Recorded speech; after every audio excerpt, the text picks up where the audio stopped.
1994년 3월 시베리아 상공 33,000피트 16살 소년 엘다는 아버지의 기장석에 앉아 난생 처음으로 거대한 비행기의 조종관을 잡습니다. 아버지에게는 아들에게 줄 수 있는 최고의 선물이었죠.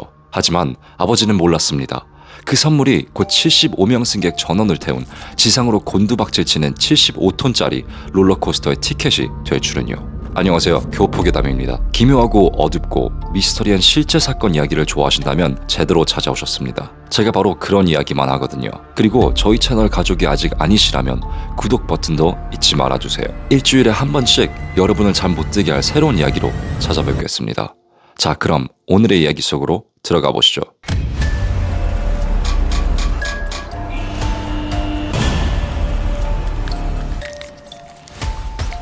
오늘의 이야기는 1994년 3월 어느 쌀쌀한 밤 러시아 모스크바의 한 아파트에서 시작됩니다. 16살 엘다와 그의 여동생 13살 아나는 인생 첫 해외여행으로 설렘으로 가득 찬 상태였죠. 목적지는 홍콩, 항공사 기장인 아버지 덕분에 엄청난 디스카운트를 즐기며 아버지 스케줄에 맞춰 함께 떠나는 말 그대로 꿈같은 휴가였죠. 아이들은 여행에 함께하지 못하는 어머니에게 마지막 작별 인사를 했습니다. 어머니는 아이들을 꼭 껴안아주며 도착하자마자 꼭 전화하라고 몇 번이고 신신당부하셨죠. 그리고 아이들은 웃으며 걱정하지 마시라고 꼭 전화를 드린다고 약속했죠. 하지만 그 약속은 영원히 지켜지지 못했습니다. 공항에 도착한 가족은 잠시 각자의 터미널로 향했습니다. 아버지는 승무원으로서, 아이들은 승객으로서 말이죠. 탑승구에서 유리창 너머로 자신들이 타게 될 거대한 비행기를 본 아이들의 눈은 감탄으로 반짝였습니다. 그 모습을 보고 있던 아버지, 41살의 베테랑 조종사 야로슬라프 쿠드린스키는 마음속엔 숨길 수 없는 뿌듯함이 차올랐죠. 그는 이 비행이 아이들에게 잊지 못할 경험이 되리라 확신했습니다. 왜냐하면 쿠드린스키는 아이들을 위해 엄청난 서프라이즈를 준비했었거든요. 그래서 모든 차비를 마치고 이윽고 비행기는 75명의 사람들을 싣고 모스크바의 어둡고 고요한 밤하늘로 날아올랐습니다. 비행 한 4시간쯤 후 시베리아의 얼어붙은 심장 부위를 지날 무렵 주 기장은 예정된 휴식을 위해 자리를 비웠고 예비 기장인 쿠드린스키는 조종석 중앙, 즉 기장석에 앉아 비행의 지휘권을 넘겨받았습니다. 객실의 불은 대부분 꺼져 있었고 승객들은 얕은 잠에 빠져 있었어요. 창밖은 별들만이 반짝이는 완전한 어둠이었죠. 세상의 모든 소음과 단절된 채 오직 비행기의 순항 소음만이 고요하게 울려 퍼지는 그 순간, 쿠드린스키는 비행을 하며 이제 그 서프라이즈를 펼쳐볼 생각에 너무 설레했죠. 그는 떨리는 마음으로 최대한 목소리를 깔고 멋있는 목소리로 조종석 뒤편에 전화기를 들어 객실에 앉아있던 아이들을 호출하듯 불렀습니다. 쿠드린스키의 서프라이즈는 아이들의 아버지가 멋진 조종사였던 걸 자랑하고 싶었고 조종실로 데려와 잊을 수 없는 추억을 만들어주고 싶었죠. 아이들은 잠에서 깨어 자기 이름이 안내 방송으로 나오는 걸 듣고 엄청 신기해하며 아버지가 있는 조종실로 뛰어갔습니다. 잠시 후 조종석의 육중한 문에 노크 소리가 들렸고 당시 부기장이었던 이고르가 문을 열자 뒤에 비춰지는 밤하늘의 야경을 보며 아이들은 감탄사를 터뜨렸습니다. 어두컴컴한 승객석과는 완전히 다른 세상 같았죠. 수백 개의 계기판에 각자의 색으로 빛을 발하고 창밖으로 끝없는 밤하늘이 펼쳐진 그곳은 마치 거대한 우주선의 심장부 같았습니다. 그리고 이 심장의 주인이 바로 자신들의 아버지라는 사실에 아이들의 어깨는 으쓱해졌고 그거로 인해 쿠드린스키의 어깨는 날아갈 것 같았죠. 그 모습을 본 쿠드린스키는 아이들에게 더 깊은 인상을 남겨주고 싶었습니다. 그는 잠시 고민을 하다가 야나에게 다가가 세상의 어떤 아빠도 쉽게 해줄 수 없는 마법 같은 제안을 합니다. 야나, 아빠 자리에 한번 앉아볼래? 아빠에 대한 절대적인 신뢰 속에서 야나는 망설임 없이 고개를 끄덕였습니다. 쿠드린스키는 조심스럽게 딸을 자신의 의자, 항공기의 모든 것을 통제하는 바로 그 중앙 조종석에 앉혔죠. 이제 3만 피트 상공을 나는 비행기 조종관은 항공기 조종 경험이 전무한 13살 소녀의 손에 들려 있었습니다. 물론 크게 걱정할 일은 없었던 게 비행기는 자동 조종 모드였죠. 쿠드린스키는 이것을 알고 완벽하게 통제된 안전한 장난이라고 믿었습니다. 하지만 그게 정말 안전한 장난이었을까요? 이 모든 것을 바로 옆 부기장석에서 지켜보던 부기장 이고르는 별일 아니라는 듯 피식 웃으며 의자를 뒤로 쭉 들치며 거의 눕는 포즈를 취합니다. 긴 비행에 뭉친 몸을 풀기 위한 아주 사소한 행동이었죠. 부기장 이고르는 160cm가 조금 안 되는 키에 그가 의자를 뒤로 밀면 발이 비상 상황에 필요한 방향타 페달에 닿지 않는다는 사실을 아무도 신경 쓰지는 않았습니다. 하지만 잠시 후 그 몇 인치의 거리가 생사를 가리게 될 줄에 꿈에도 모른 채 말이죠. 이 와중에 야나는 하늘을 나르며 까르르거렸고 그걸 본 아버지는 더 신기한 경험을 시켜주고 싶었죠. 쿠드린스키는 야나한테 비행기를 진짜 조종하는 것처럼 느끼게 해주기 위해 자동 조종 장치를 방향 설정을 살짝 조작해 비행기를 왼쪽으로 또 오른쪽으로 부드럽게 기울입니다. 야나는 조종관을 잡은 채 조종기를 왼쪽으로 돌리면 비행기가 왼쪽으로, 또 조종기를 오른쪽으로 돌리면 오른쪽으로 기울게 조금 더 조종사의 느낌을 주기 위해 자동 조종 장치를 조작했죠. 리액션은 치명타였습니다. 자신이 거대한 비행기를 움직이는 듯한 느낌에 환호성을 질렀죠. 그리고 아버지는 그런 딸의 모습을 자랑스럽게 바라봤습니다. 몇 분 후 야나의 즐거운 체험이 끝나고 마침내 16살 오빠 엘다가 그 자리에 앉았습니다. 동생이 느꼈던 흥분을 바로 옆에서 지켜본 엘다의 마음속엔 야심과 경쟁심이 불타오르고 있었습니다. 그는 아버지에게 한층 더 대담한 요청을 합니다. 아빠, 제가 직접 조종관을 돌려서 비행기를 틀어봐도 돼요? 그건 조종관에 직접적인 물리력을 가해야 하는 동생의 장난과는 차원이 다른 위험한 행동이었습니다. 자동 조종 장치의 안정성을 맹신했던 걸까요? 아니면 700시간 넘는 비행 경력에서 오는 오만함이었을까요?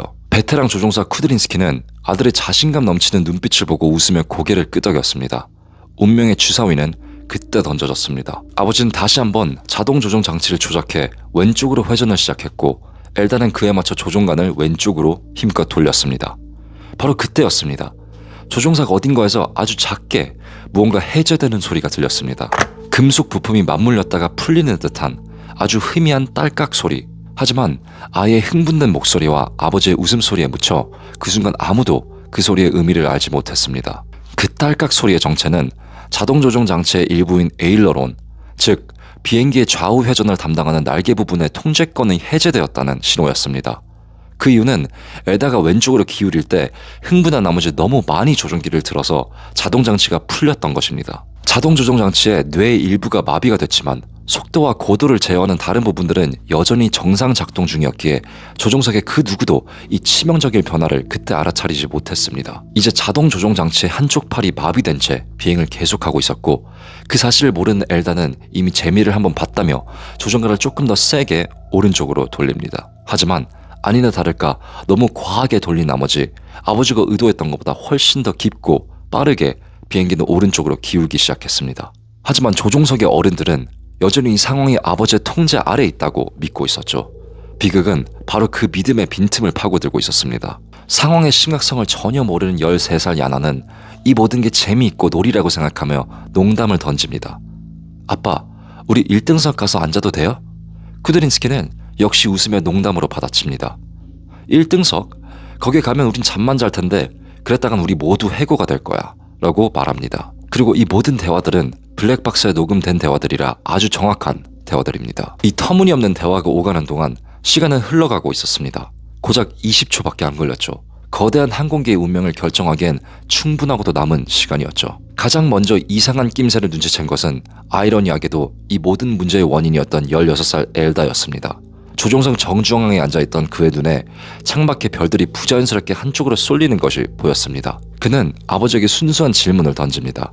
아빠, 왜 우리가 돌고 있죠? 쿠드린스키는 그제서야 계기판을 확인합니다.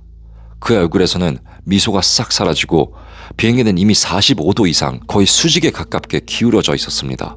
그가 설계한 안전한 장난에 범위를 한참 벗어난 상태였죠. 그래서 쿠드린스키는 돌고 있다고? 하며 당황해하며 아들의 말을 되묻는 순간 조종석 뒷판에 앉아있던 다른 승객 조종사가 상황을 파악하고 다급하게 안내 알림을 외칩니다. 여러분, 우리가 지금 아주 빠르게 돌고 있습니다. 쿠드린스키는 비행기가 수직으로 기울어지며 중력 저항의 모든 동작들이 어려워지고 있는 와중에 부랴부랴 자리를 다시 찾고 계기판을 보며 그제서야 조종석에 있는 모든 인원들이 상황 파악을 했습니다. 정말 공기가 얼어붙는 것 같은 순간이었죠. 딱 9초, 숙련된 조종사들이 이 상황을 완전히 파악하는 데 걸린 시간은 단 9초였습니다. 하지만 그 9초 동안 비행기는 이미 회복 불가능한 지점을 향해 돌진하고 있었습니다. 거대한 에어버스 A310기는 이렇게 가파른 각도로 고도를 유지할 수 없었고 결국 중력을 이기지 못한 채 마치 거대한 코르크 마개처럼 하늘에서 빙글빙글 돌며 추락하기 시작했습니다. 강력한 G포스가 조종석 안의 모든 것을 짓눌렀죠. 쿠드린스키는 공황 상태에 빠져 아들 엘다에게 소리칩니다. 조종관을 잡아! 꽉 잡아! 그건 아들을 안정시키려는 외침이었지만 훈련받지 않은 소년에게는 그저 공포스러운 명령일 뿐이었습니다. 엘다는 온몸이 경직된 채 몸이 중력 때문에 거꾸로돼서 추락하며 생명줄이라도 되는 듯 조종관을 필사적으로 꽉 붙잡았습니다. 엘다의 몸은 이제 그 어떤 움직임도 거부하고 있었어요. 이때 마침 아까 의자를 너무 멀리 제쳐서 조종기와 거리가 멀어져 있던 상태로 중력에 눌려있던 부기장 이고르는 비행기를 바로잡기 위해 조종관을 왼쪽으로 필사적으로 당겼습니다. 그건 그 순간 올바른 대처였죠. 하지만 바로 옆에 있던 엘다가 공포에 질려 조종관을 꽉 잡고 놓지 않자 부기장의 모든 노력이 실시간으로 방해되는 꼴이 되어버렸어요. 비행기를 살릴 수 있었던 유일한 희망이 아버지의 다급한 외침과 아들의 공포 때문에 사라지고 있었습니다. 여기서 상황을 더욱 악화시킨 것은 바로 그 똑똑한 자동 조종 장치였습니다. 비행기가 실속 상태에 빠지자 시스템은 회복을 하기 위해 스스로 기술을 아래로 향하게 했습니다. 비행기는 이제 거의 수직으로 지상을 향해 곤두박질 쳤습니다. 이때 기적 같은 일이 벌어집니다. 급강하로 G포스가 순간적으로 약해진 틈을 타 쿠드린스키는 간신히 아들을 밀어내고 기장석을 되찾았습니다. 정말 꿈같은 기적 같은 순간이었죠. 부기장이었던 이고르 역시 필사적인 조종으로 거의 불가능해 보였던 수직 강화에서 비행기를 빼내는 데 성공합니다. 순간 비행기가 조용해졌죠. 하지만 헛웃음을 치며 기뻐하기 전에 다시 이상함을 느낍니다. 너무 과도하게 기술을 올린 탓에 비행기는 다시 한번 실속하며 반대 방향으로 스핀에 빠져듭니다. 이건 두 번째 스핀이었죠. 이제 정말 끝이라고 생각한 한순간 쿠드린스키와 이고르는 마지막 남은 모든 힘과 경험을 쏟아부어 추락하는 중력을 맞서 싸우며 기필코 기적적으로 비행기의 제어권을 되찾았습니다. 그러다 갑자기 요동치던 비행기가 마침내 언제 그랬냐는 듯이 안정을 찾고 날개는 수평을 되찾았죠. 끔찍한 악몽이 정말 끝난 것 같아 보였습니다. 하지만 그들은 방금 방심하다가 곤두박질한 경험이 있었기에 잠시 몇 초를 기다려봤습니다. 하지만 몇 초가 흘러도 비행기는 다시 떨어지지 않았죠. 이제 기뻐할 수 있었습니다. 그들은 기적 끝에 살고 싶다는 의지로 결국 살아났던 겁니다. 약간의 안도감 속에서 쿠드린스키는 바로 뒤에서 공포에 떨고 있는 아이들에게 몸을 돌렸습니다. 그리고 그는 아이들에게 괜찮을 거라고, 이제 모든 것이 괜찮을 거라고 안심시켜줬습니다. 3만 피트 상공에서의 끔찍한 추락에서 살아남았고 베테랑 조종사인 아버지가 마침내 비행기를 통제하고 있었으니까요. 아이들은 아버지를 의심치 않고 믿었습니다. 하지만 그들이 깨닫지 못한 것이 하나 있었습니다. 그 광란의 사투 동안 그들이 실제로 얼마나 많이 추락했는지를요. 쿠드린스키는 아이들을 안심시킨 후 다시 계기판으로 고개를 돌렸습니다. 그리고 그의 눈은 고도계에 멈췄습니다. 그의 심장이 멎는 것 같았죠. 고도가 너무 낮았습니다.